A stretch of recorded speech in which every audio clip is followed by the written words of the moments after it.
voyage. Hein. Alors, vous connaissez sûrement l'ostriculteur, c'est les personnes qui font uniquement les huîtres. Hein. Et il y en a d'autres qui feront que des moules, c'est moins répandu. Ceux qui font que des moules, on les appelle des conchiliculteurs. Conchiliculteurs, c'est tout le coup. Ah bon? Oh, mytiliculteurs. Ça va vous servir pour les mots croisés, vous verrez. Alors les techniques sont différentes par chez nous, il n'y a pas la marée. Voilà pourquoi il y a des tables, et on travaillera encore de suspension. Et toutes les régions qui auront la marée vont travailler avec des poches. Et leur technique, c'est de prendre des poches et les retourner sans arrêt. Les techniques sont différentes. Par contre, peut-être vous le savez ou pas, hein, les huîtres sont les mêmes partout. Ce qui va y donner le goût, c'est le terroir, c'est l'eau.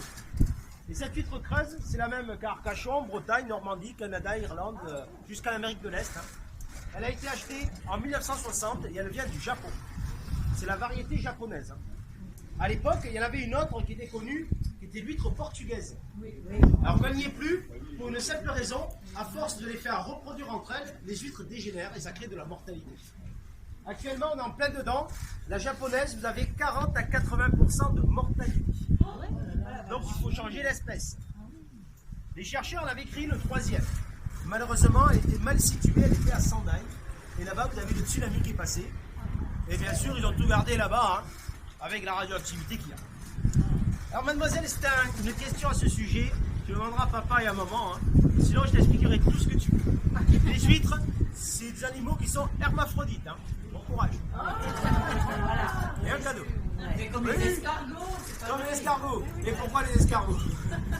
Alors, à un moment donné, vous allez la retrouver laiteuse. Elle va créer une poche de lait. Ça s'auto-féconde dans l'eau tout seul. Hein, et crée une larve qui flotte. Donc ici, vous avez compris, avec le vent qu'on a, ça part partout. Ça, vous en avez à la base des photos. Et vous en aurez aussi tout autour de l'étang. Alors, pour les récupérer, ces larves, il faudrait vider l'étang de taux, ce qui n'est pas possible. Donc voilà pourquoi on achète nos huîtres sur l'Atlantique. Là-bas, il y a la marée. Et sous les poches, il faut y mettre des pièges, notamment des tuiles de maison. Ça bouge. Alors les tuiles seront placées dessous, les larves vont descendre avec le phénomène de marée. Hein. Ça s'accroche, ils les font grandir. Bien sûr, ils les gardent pour eux au départ. Et ceux qui restent derrière, on les rachète. Ça va, vous m'entendez avec le vent? Oui. Essayez de crier. Alors, malheureusement, depuis un certain temps, il y a cette mortalité. Donc là-bas, ils en gardent plus qu'avant. Donc s'ils gardent plus d'huîtres, donc les cours montent. Pour nous donner un ordre d'idée, il y a 15 ans par table, il fallait à peu près investir 3 000 €. Maintenant, si vous achetez les huîtres directement de l'océan, c'est entre 15 à 18 000 €. Mais à l'arrivée, 40 à 80% de mortalité, donc il y a un souci. Donc on ne travaille plus comme ça. Au lieu d'acheter des huîtres de 2 cm, mademoiselle, on va acheter des huîtres dans des écloseries. L'écloserie, tu le fermes à colle, il va demander des huîtres minuscules, 4 à 6 mm. Donc comme on ne peut rien en faire, on va les mettre dans ces poches. Ça, ce sont des petits huîtres. Oh, bien sûr, comme elle est moins chère, on en achète beaucoup plus. Comme ça, à l'arrivée, vous aurez votre tonnage. De temps en temps, il y a un petit souci, il y a de l'algue qui va venir boucher les mailles. Donc, de temps en temps, il va falloir nettoyer tout ça. Et est-ce que vous avez une idée comment on peut faire pour nettoyer les poches? Alors, je vous dis d'avance, hein, ne pas oublier qu'on est dans le sud, on va rien faire, hein, pas déconner. Hein.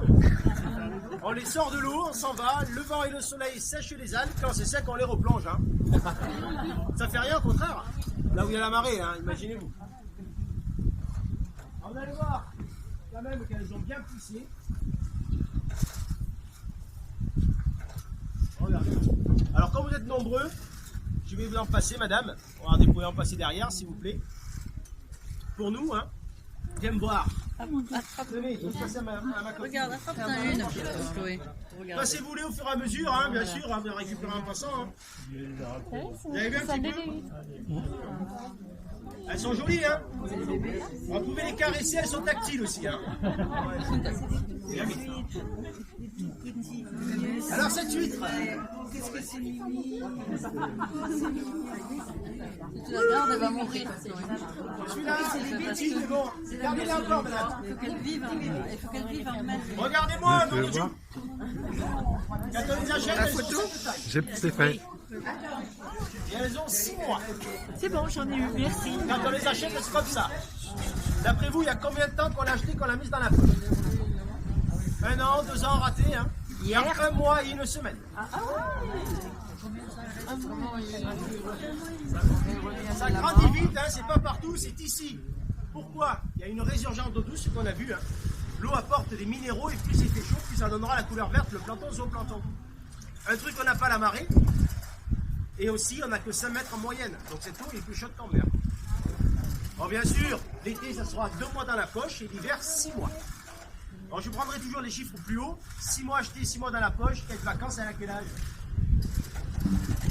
Un an. C'est fort, hein? Et là, on part à l'entreprise et on va quitter des cordes. Et est-ce que vous connaissez l'autre technique, comme on fait tenir des huîtres sur une corde? Effectivement, nous allons les coller avec du ciment de maison. Alors je vais vous les récupérer juste, j'arrive pour les autres. Hein. Je vais vous expliquer comment nous faisons, comme ça lundi vous pourrez venir bosser un petit peu. Hein. Dans l'entreprise, on a des cadres de 5 mètres. C'est pour faire une corde de 5 mètres. Hein. On n'a pas le droit de faire 6 mètres, ce sont des normes. Ensuite, sur cette plaque est posé un PVC ondulé. Vous savez les fenêtres de cabanon qui font des vagues? Nous allons les positionner 2 par 2. Tout le monde voit là-bas? Oui. Alors bien sûr, on va avancer sur 5 mètres. De là, on prendra une corde qu'on va poser à plat. Hein, on pose une corde à plat. Et ensuite, on fera une barbotine, c'est du ciment pur et de l'eau. Et on va céder de poche à pâtissier. Vous savez les poches à douille? On met la boule de ciment. Quand il y a la boule de ciment, on met la troisième. Chaque fois, il y en a 3. Alors là, il en manque parce qu'on les relève pour la visite. Hein. Des fois, ça se décroche. Mais on les colle bien par 3. Si vous avez suivi, quel âge elle a, l'huître qu'on a collée? Un an. Le lendemain, on viendra les mettre dans l'eau. Et à partir de là, on n'y touchera plus pendant 1 an de plus. Dans votre assiette, elle a 2 ans. Je retire 6 mois parce qu'on l'a acheté avec déjà 6 mois. Donc nous arrivons à faire des huîtres en 1 an et demi l'hiver. Et l'été, ça sera 1 an et 2 mois. Est-ce que ça vous semble long? C'est rapide. Oui, c'est rapide. C'est mignon. Très rapide. Hein. Là où il y a la marée, c'est entre 3 et 5 ans. Plus long. Par contre, il n'achète pas la matière première que nous, on l'achète. Et vu qu'on l'achète, j'ai récupéré les 24 huîtres qui manquent. Pas merder, hein. Venez, rapprochez-vous, hein. Merci, madame. Il y en a qui me donnent une par une. Merci. Merci. C'est bon, il en manque 2.